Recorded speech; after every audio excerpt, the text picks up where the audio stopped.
Good morning first year commerce. हम लोगों ने जो है कुछ 2-3 लेक्चरों में we are discussing here the function of money. Earlier we have discuss the primary function and secondary function. In the past lecture, we also discussed the contingent function which is related for the unforeseen, the role of the money in the unforeseen situation, and for the at the macro level for the Indian economy. In the contingent function, there are 6 contingent functions. In the earlier lecture, we discussed the 4 functions. In this lecture, we will discuss 2 important functions as a contingent function. First, the money as a means of the equalization of value, and second is the helpful in making capital liquid. First, I would like to discuss the money as a means of equalization of value. इसका मतलब समझिएगा। पहले हम कुछ example देना चाहेंगे। हम लोग मार्केट में सामान खरीदने जाते हैं। क्या सामान हम जो पैसा देते हैं किसी कस्टमर को, whether we are paying the money for the sake of the cost of the goods, क्या हम दुकानदार से पूछते हैं भैया आपका लागत कितना है, तब हम उसको देते हैं कि हम इतना पैसा ले लो। Cost is the simply the accounting term, it is but when we purchase the commodity not on the basis of the cost of the goods, we pay the money. Always remember, I am saying very important thing. When we go to the market and purchase the thing and pay the money, not because of the sake of the cost of the goods, but we pay the money for the utility derived from that product. उस सामान की हमारी क्या उपयोगिता है, उसके आधार पर हम उस चीज का पेमेंट करते हैं। एक पानी की कोई लागत नहीं होती है, गॉड के द्वारा फ्री में मिलता है। लेकिन आप एक इमेजिन करो कि आप राजस्थान में एक रेगिस्तान में फंस गए हो और वहां पर आप पानी के बिना मर रहे हो। आपके पॉकेट पे पैसा भरा पड़ा है, बट पानी के बिना यू आर डाइंग। एक लड़का 5 बोतल लेके आ रहा है, आप कहते हो एकदम मरने वाले, आप कहते भैया पानी पिला दो। वो कहता है 1 बोतल का हम 5,000 रुपए लेंगे, आप देते हो कि नहीं देते हो? आप दोगे क्योंकि आपको बचना है। तो you are paying that 5,000 for 1 बोतल, not because of the cost of the water, but for the utility जो आपकी उस समय उसकी उपयोगिता उसके। अब दूसरे के लिए आप 5,000 नहीं दोगे, दूसरे के लिए आप कहोगे भैया अब तो आप जी गए ना, आप कहोगे भैया 3, अब वो कहेगा 3,000, आप 3,000 में ले लोगे। फिर तीसरे में 1,000 में ले लोगे, चौथे में आप 200 में ले लोगे। अब आप पानी पूरा पी लिया आपने। आप देखोगे कि जैसे जैसे आपकी उपयोगिता घटती जा रही है, आप उसका पेमेंट कम कर रहे हो। ठीक है, 5वां बोतल अब एकदम पी लिया। अब उसका था भैया अब हम 1 बोतल कहाँ लेके जाएं, आप इसको ले लीजिए। अब आप क्या कहोगे? मारेंगे एक थप्पड़, अभी पी के मर जाए। इवन अगर वो कहेगा 200 रुपए 500 रुपए हमसे भी ले लीजिए, आप पी लीजिए, आप नहीं पियोगे। वाई? इसलिए नहीं कि उसका कॉस्ट क्या था, इसलिए क्योंकि जितना ही ज्यादा आपकी यूटिलिटी रहेगी उतना ही ज्यादा आप किसी चीज का पेमेंट करोगे। और जैसे जैसे यूटिलिटी घटती चली जाती है, आप उसको पेमेंट कम करते चले जाते हो। इसको हम लोग इकोनॉमिक्स करते हैं law of diminishing marginal utility, कि जैसे जैसे हम 1 यूनिट से अनदर यूनिट कंजम्पशन करते हैं उसकी यूटिलिटी गिरेगी, और जब उसकी यूटिलिटी करेगी we pay the less amount in the decreasing manner. That is the law of diminishing marginal utility.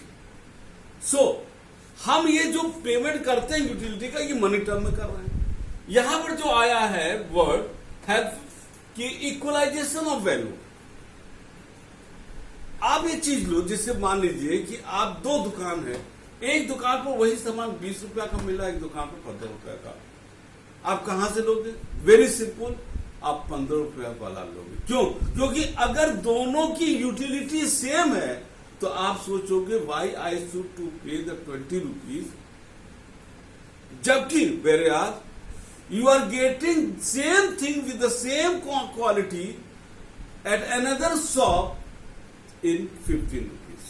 You will not pay because both at the both shop the same commodity which they are selling, they are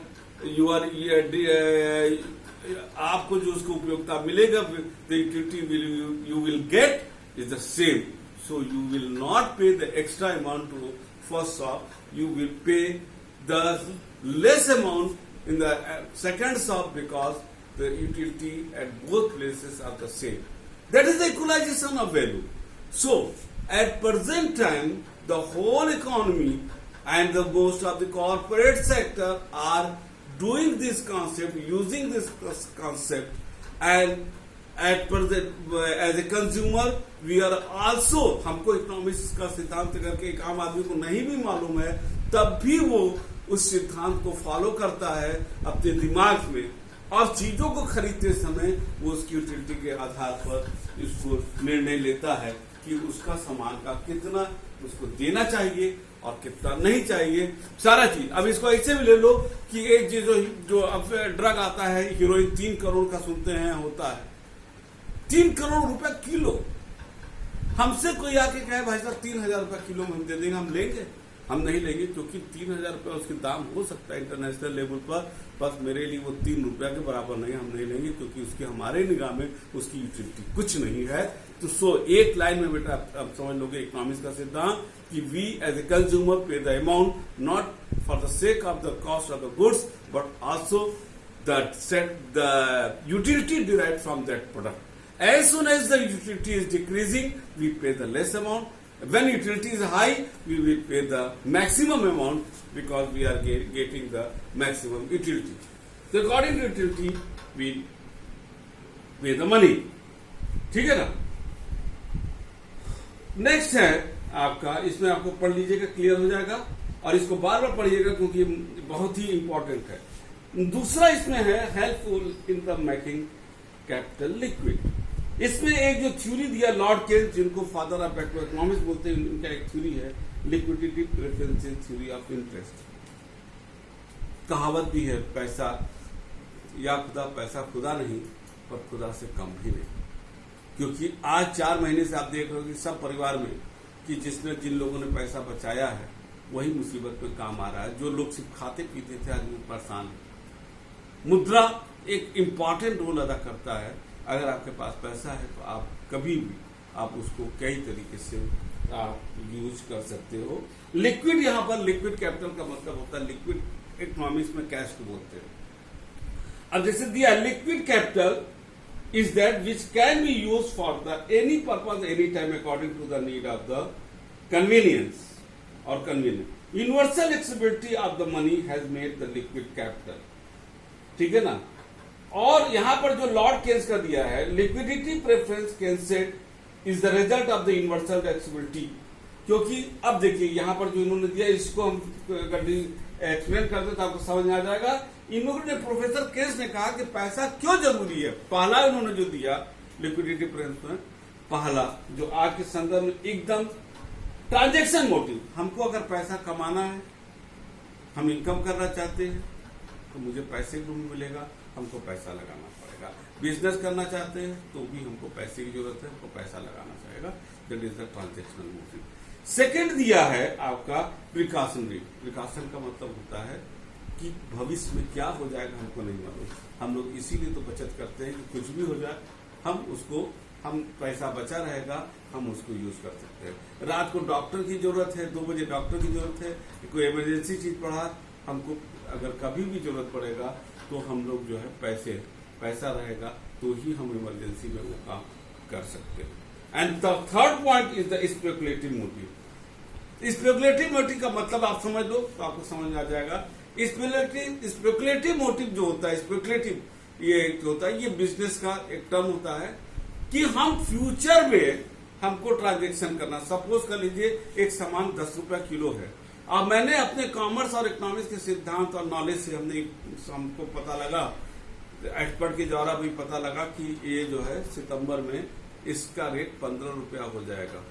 मैंने इसी date में बिना payment किए हम लोग जो है वो हम लोग क्या करते हैं, वो सामान पेमेंट करें ना करें, ये तो सेकेंडरी चीजें हो सकता है, पेमेंट करें या ना भी करें, लेकिन हमने जो है मान लीजिए 15 रुपए में 10 रुपया आपने सामान उसको खरीद दिया कि 15 रुपया में हो जाए प्रोजेक्ट, और जब 15 रुपया में हो जाएगा हम उसको बेच करके पैसा कमा लेंगे। That is the speculative business. माने फ्यूचर बिजनेस जो प्रेजेंट टाइम में किया जाता है विद दिस ऑब्जर्वेशन कि price fluctuate according to our, जो हमारा एक सोच है, जो हमारे नॉलेज है, उसके आधार हम उस पर कमा लेंगे। That is the speculative business.